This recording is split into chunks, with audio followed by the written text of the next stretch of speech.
Hi guys, welcome back to Rewrite with Allie. Today it's just gonna be me. I want to do an episode telling a story of someone close to my heart and how he rewrote his life. So this person that I'm gonna talk about, his testimony and his story, is my brother. My brother has been through it, to say the least. It all started, things from his life have been being rewritten since he was like 4. I want to talk about my brother's story because he truly is someone who is alive that shouldn't be alive, if I'm being honest. My brother shouldn't be alive right now. He has seen things that he should have never seen. He has experienced things that no one should have ever have to go through. But my brother right now is 25, I believe. Moy, if you're not 25, I apologize. We've always been super close growing up, and watching him face the trials that he faced was really hard on my entire family, and I thought I was going to lose my brother.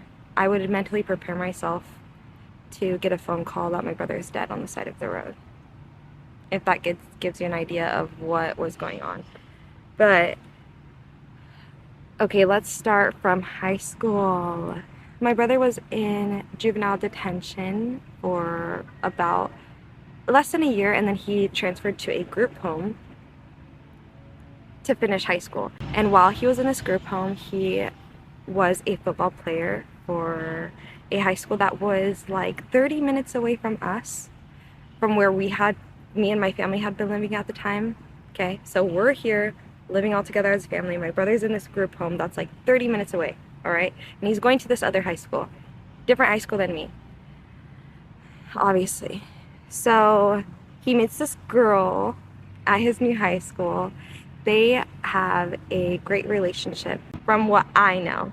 Okay, this is the perspective of his sister. From what I know, they have an amazing relationship. They find out that they are pregnant, and we are all super excited.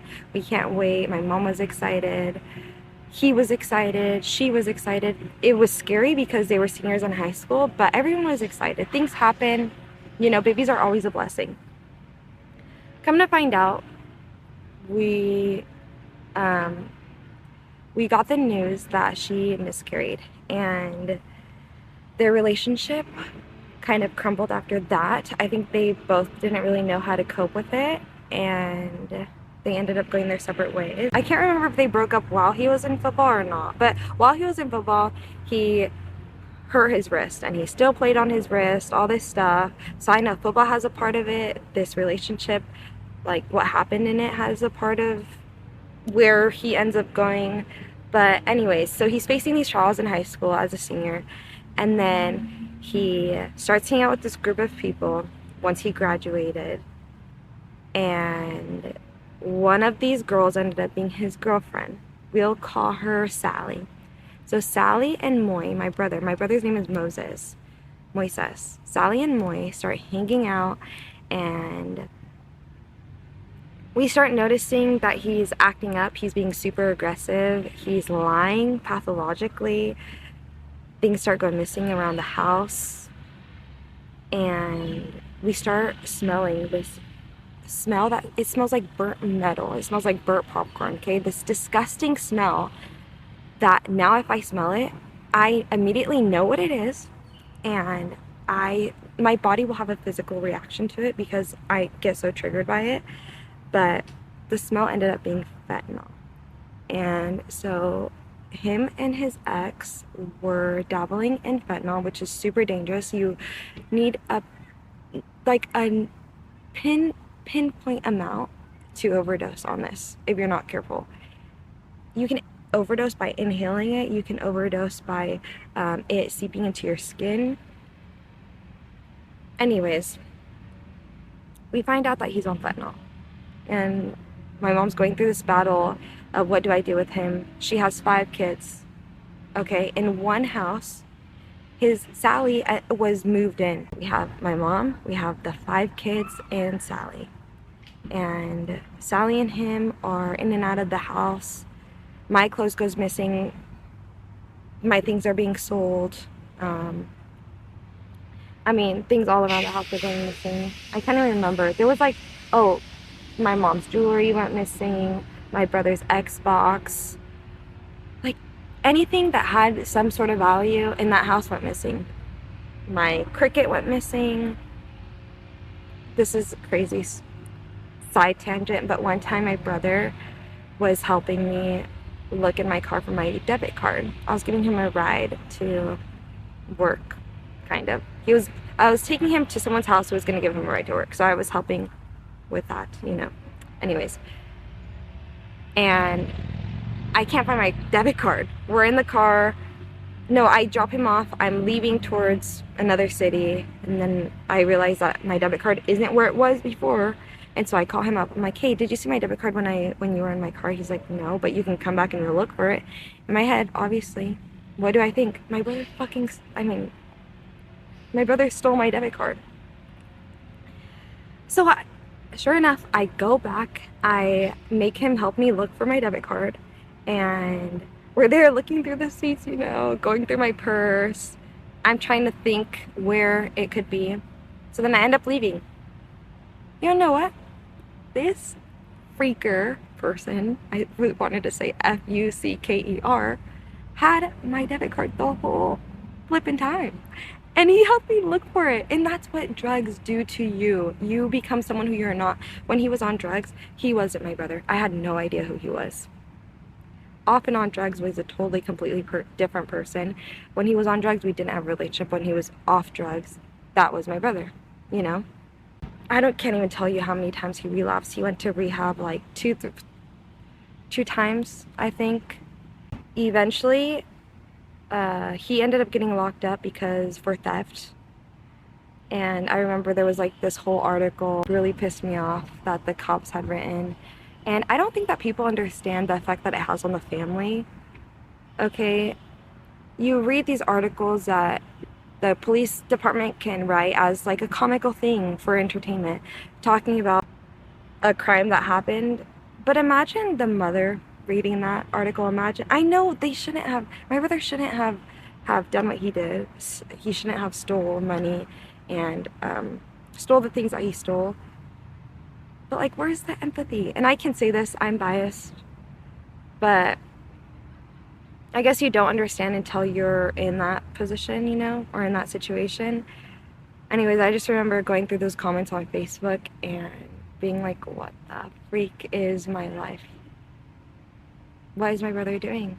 Like, how is he choosing this drug over his family, choosing it over his life? Every day that he took those drugs, he was killing himself. And I would tell him, I'm like, you want to commit suicide? Okay, do it. But don't keep the suffering. Don't continue the suffering. And that's what I would say. I'm not proud that I said that to him, but one time I did say, you're killing yourself. Like, if you want to kill yourself, do it. But why are you making us all suffer through this? Finally, him and Sally separated after too long. They were together for way too long. But they were both addicts and they were enabling each other. My mom gave her a place to stay because it got to the point where my mom had to choose her other kids over her son that was drugged up all the time and bringing drugs home, smoking in the bathroom, spending like 45 minutes in the bathroom with the fan on, and it reeks of fentanyl. Like, it was just not okay. I had gone to college for a little bit, but felt so guilty because I knew that my little sister and other siblings were living in that house, and my mom. But I'm like, Mom, you are allowing this to happen. Why don't you kick him out? But I also can see from her perspective of if she kicks him out, what happens if he overdoses on the side of the street and he's dead? Now she's going to feel guilty. She's going to feel like as if there was something more she could have done. But there comes a point where you have to let go of that and say, I am actually loving you by letting you go and figure it out yourself. You know, it got to that point where my brother wasn't gonna stop unless he hit rock bottom. And Lord knows, he went to HELL with this, like all the way down. He hit rock bottom and kept on going down. I don't know how that happens, but it did. one time he had to go to the doctor because he was, oh, like, can't remember. I think my grandma brought him. He was like overdosing. But I remember looking at his like just him laying there on our couch, and he looked lifeless. When he was high, and I would have conversations with him, you can tell in their eyes they look lifeless. There's nothing behind the eyes, and you can tell by their skin, by I don't know. You can tell it wasn't my brother. It wasn't my brother, and there was this other time where he got caught. He broke into my mom's ex-boyfriend's house and stole stuff. He had canines looking for him at the house. He got into like our attic one time to hide from the cops. He did a hit and run because he was high and fell asleep behind the wheel. Just like insane. Okay, he was homeless for a while. Went into an Oxford house. Gosh, so much. He would send messages to people that we knew around town and ask for money, which I know he's not proud of, very embarrassed. But when you're on these drugs, you're gonna get your fix no matter what. If you don't even have a penny to your name, you're going to get it figured out. You're gonna owe people. If you can get fentanyl, you're gonna owe them. That's fine. I mean, it got to a point where random people would drive by the house and I would take pictures of their license plate. Or I would go outside and tell them, F off, never come to this house again. I ended up moving to my uncle's house because I felt unsafe in that home. And Lord bless my uncle in that household and having that as a safe haven. I know my mom did everything she could. And if you were her, I think a lot of people would do the same. They would keep their sick child hoping that they would get better. But you know, she did get to that point where she was like, okay, you're on your own, Molly. Like, I can't keep living like this. I can't keep having the other kids around this. But I just want to say a huge thank you to my uncle. He has no idea how much he means to me. I can get emotional, but I'm not going to, okay? I'm not going to, but I'm okay. It's okay. It's okay. But so anyways, there was so many things that happened during that timeline of when he was on and off drugs. I was the one that picked him up from rehab one time, and the rehab seemed to was really good for him.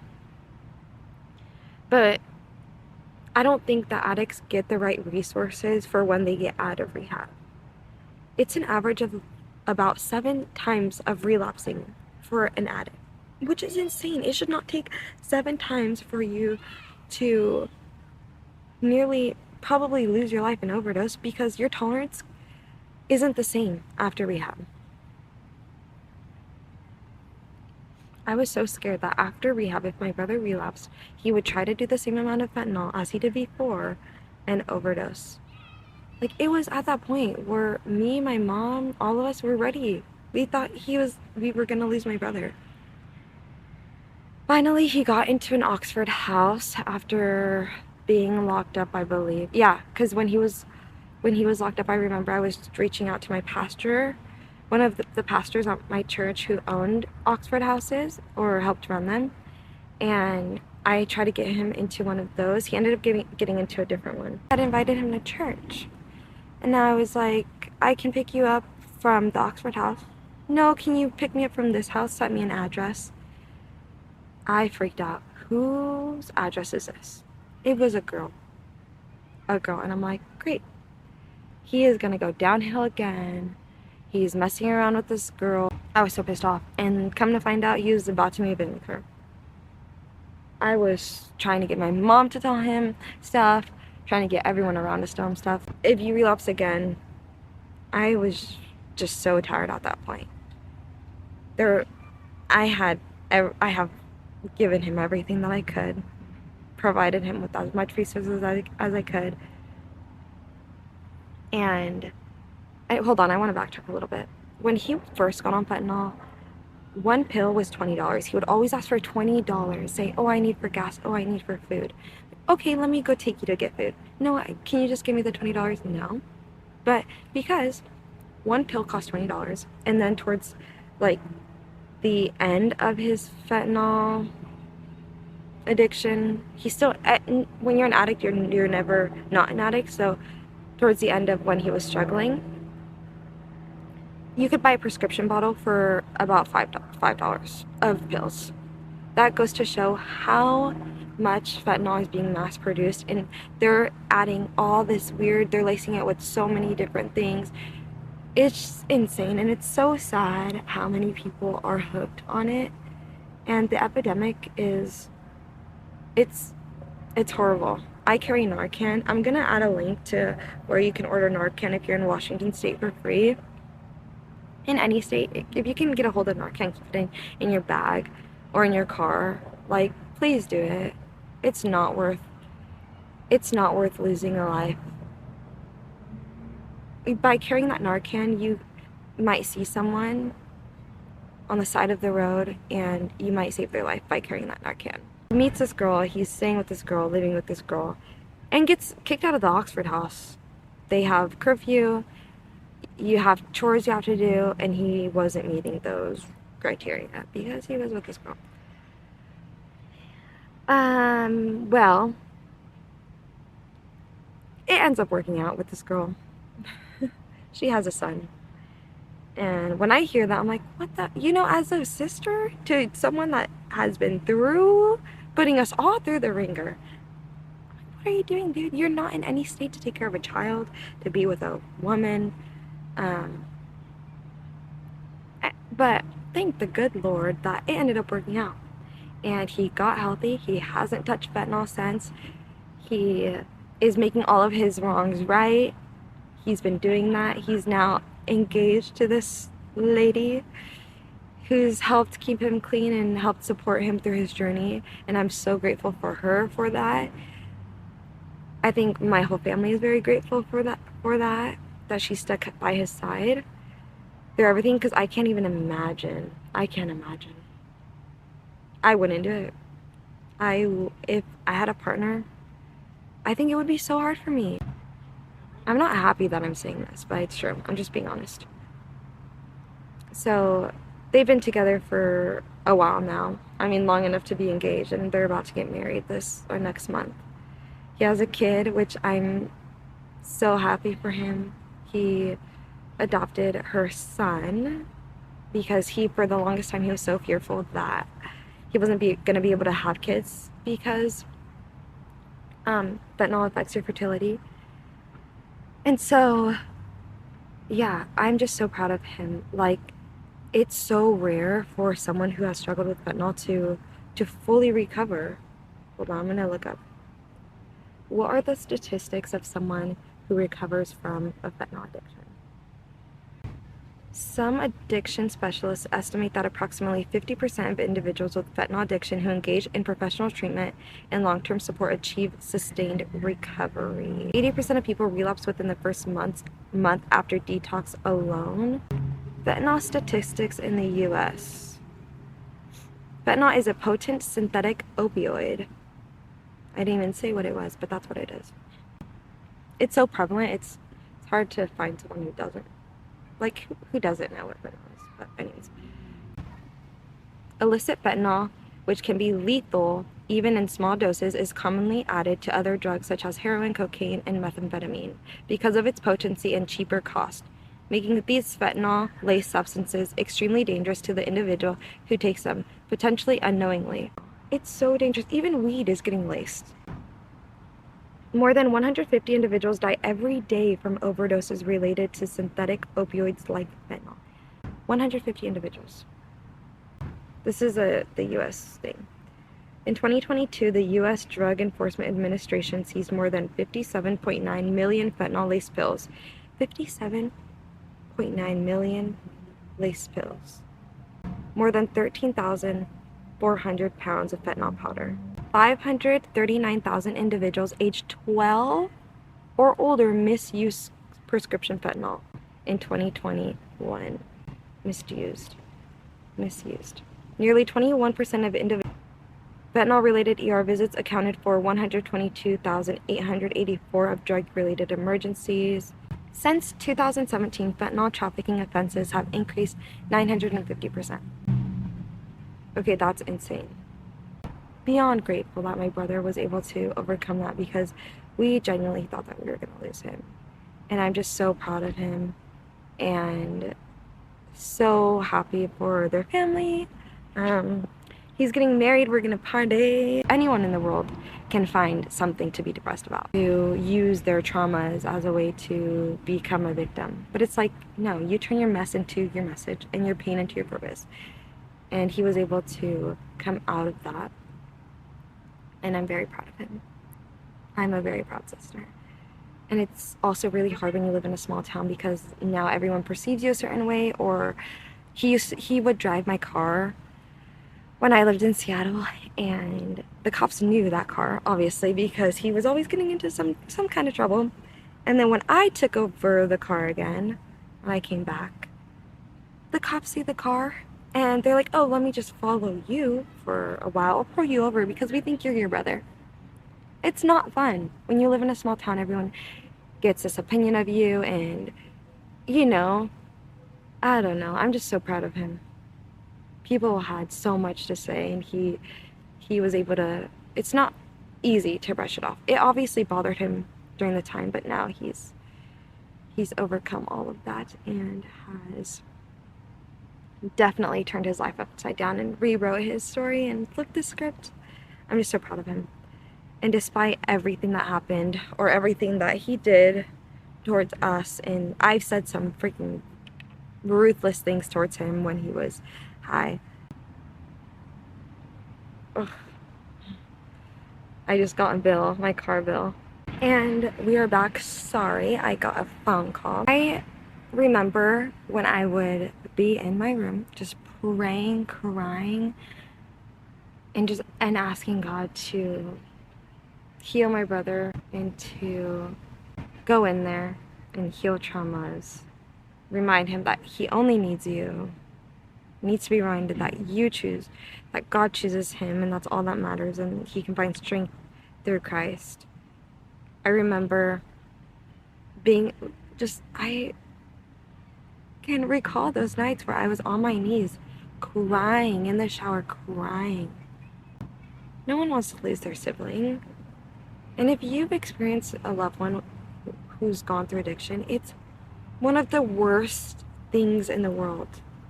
I'm someone who wants to be able to control everything, and Lord tested me with this one. I was truly tested. I'm also so thankful for what my family has learned from this experience. We have been more vulnerable with each other. We've been able to talk more about our feelings. It brought us closer than we could have ever imagined. Not even my family within the household, but even cousins and uncles and aunts. I don't know. I think it's something that definitely the bad, what was meant for evil was turned into good. I want you to understand that the way to speak to someone who's struggling with addiction is with love, and just let them know that you support them, because at the end of the day, regardless of what you say, they will only choose to be clean when they decide to be clean, or when they feel like it has been enough, when they have gone through enough or hit the rock bottom themselves to make that switch. He's also going to get filmed with me one of these days. I'm going to be able to interview him about this experience, which I'm super excited about, because now you know my perspective and you'll get to see his perspective. So I just can't thank the Lord enough for having my brother back. I got my brother back. There's hope. Persevere, persevere, persevere. Let them know that you're there for them. Anyways, I love you guys. Thanks for tuning in to Rewrite with Ali. I'll catch you next time.